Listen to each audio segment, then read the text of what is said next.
Hey, salut à tous, on se retrouve aujourd'hui pour une nouvelle vidéo sur la chaîne Tech & Shoot.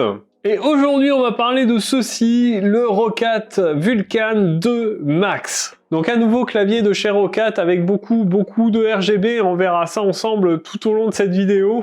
Une petite particularité sur son repose-poignet, donc restez bien pour voir ce que ça donne. Et puis bien sûr, on l'espère, toujours la même qualité de fabrication avec Roccat.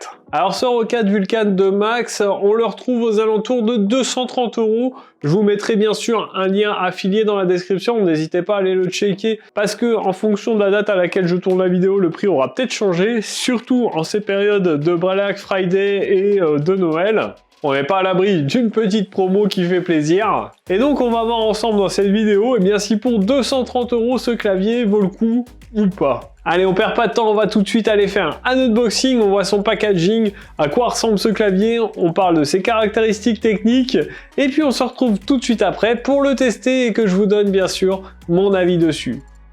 Allez, on se retrouve ensemble pour faire l'unboxing de ce Roccat Vulcan 2 Max. Ce clavier vous arrive dans cette boîte habituelle de chez Roccat. On a bien sûr le drapeau de l'Allemagne ici qui fait référence au siège de Roccat. On voit qu'on est sur un clavier français. Ici, on voit qu'on a un système de dual LED avec des switch gaming linéaires. On voit qu'on est sur du RGB au taquet ici, même dans le repose-poignet. On verra ce que ça donne quand on le testera. À l'arrière, on a la photo du clavier, quelques caractéristiques qui sont mises en avant, notamment les Titan 2 Optical Switch, donc des switches optiques. Lorsqu'on ouvre, on va découvrir le repose-poignet ici, qui est assez lourd, hein, et qui est souple, vous le voyez.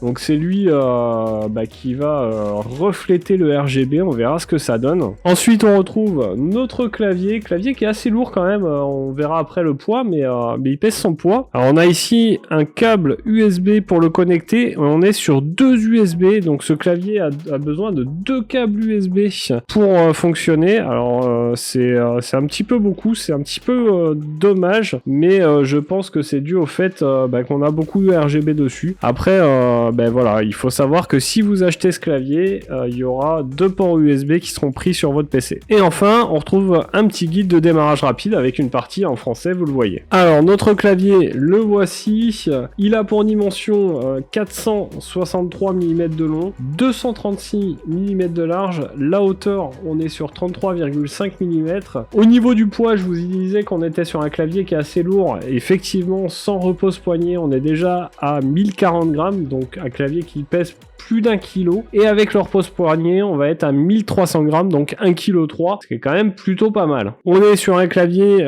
qui est compatible avec pas mal de choses, mais comme je vous l'ai dit, il faut deux ports USB, donc sachez-le. Au niveau des switches, on est sur les switches Titan 2 optiques, donc ici moi j'ai les rouges, donc on est sur des switches linéaires avec un point d'actionnement à 1,4 mm, une distance de déplacement pour aller jusqu'au bout de 3,6 mm. Si vous avez les marrons, ça sera sur du tactile avec un point d'actionnement à 1,8 mm et toujours 3,6 mm de distance de déplacement. On a donc ici le pavé numérique, on a une petite touche multimédia ici avec un bouton de volume. Le cycle de vie des switches, on est à 100 millions d'activations, donc c'est plutôt pas mal. On est sur du RGB 16,8 millions de couleurs plus 24 touches intelligentes. Alors qu'est-ce qu'ils appellent touches intelligentes? Et bien en fait c'est des touches où vous allez avoir deux LED. En fait vous aurez la fonction qui sera éclairée, par exemple sur les boutons F, là vous aurez le F5 plus le petit bouton du dessus qui aura une couleur différente. Toute cette partie RGB plus les combinaisons de touches etc. se gère bien évidemment avec le logiciel Roccat Swarm. Alors le repose-poignet, vous voyez qu'on est sur quelque chose de très souple, c'est tout simplement quelque chose qui va s'installer comme ça, hop, il suffit de l'enfiler ici, hop, dans les choses prévues à cet effet, dans les trous prévus à cet effet, et on est sur quelque chose, ma foi, qui est plutôt agréable, je trouve. C'est un espèce de silicone, et globalement, c'est très agréable de reposer les mains dessus. C'est plus agréable qu'un plastique dur. Évidemment, sous le clavier, vous allez avoir des patins antidérapants, donc ici tout le long, ici pour la partie du milieu, et là vous avez des petits clapets qui sont équipés aussi de patins antidérapants que vous allez pouvoir soulever. Vous avez plusieurs différences d'inclinaison, donc soit bien incliné, soit moyennement incliné, et si vous les rebaissez, incliné normalement. Voilà un petit peu pour le tour de ce clavier. Je vais le tester pendant un petit moment, et puis nous on se retrouve tout de suite. Je vous montre ce que donne le RGB, et puis je vous dis ce que je pense de ce clavier. Alors vous l'avez vu dans cet unboxing, on a un clavier qui ressemble pas mal au Vulcan Pro, au Vulcan 2 Pro, etc.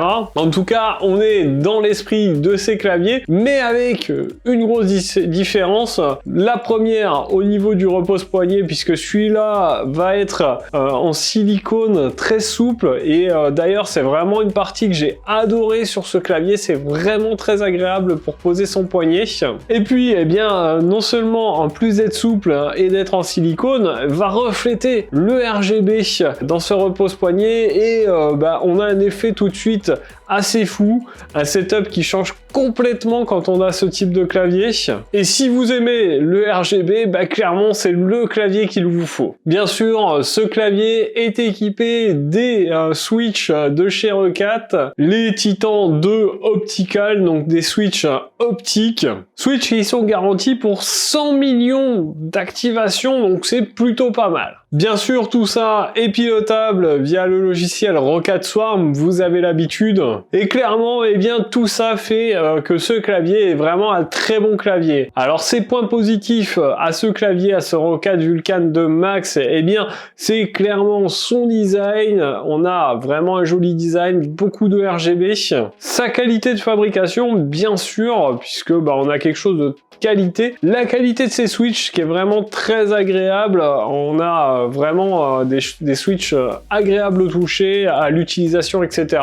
Et ces points négatifs à ce clavier, eh bien moi je trouve un petit peu dommage qu'on n'ait pas un port USB sur le clavier ou derrière, puisque on a tout de même besoin de 2 ports USB pour le faire fonctionner ce clavier. Donc j'aurais aimé qu'on ait à la limite un petit port USB sur le clavier pour brancher une clé USB ou autre, ça aurait été pas mal. Donc évidemment, vous avez l'habitude que Roccat nous fait toujours du très bon travail, et c'est évidemment un clavier que je peux vous conseiller. Si vous recherchez un clavier haut de gamme avec beaucoup de RGB, clairement ce clavier va vous plaire, c'est sûr, sans aucun doute, et vous ne serez pas déçus par celui-ci. Allez, j'espère que cette vidéo sur ce Roccat Vulcan 2 Max vous a plu. Si c'est le cas, n'hésitez pas à mettre votre plus gros pouce bleu en dessous de la vidéo. N'hésitez pas à me dire ce que vous en pensez. Si vous avez testé ce clavier, donnez votre avis. N'oubliez pas de vous abonner à la chaîne et de cliquer sur la cloche pour recevoir une notification à chaque fois que je publie une vidéo. Vous savez, si vous me suivez, c'est le lundi, le mercredi et le samedi.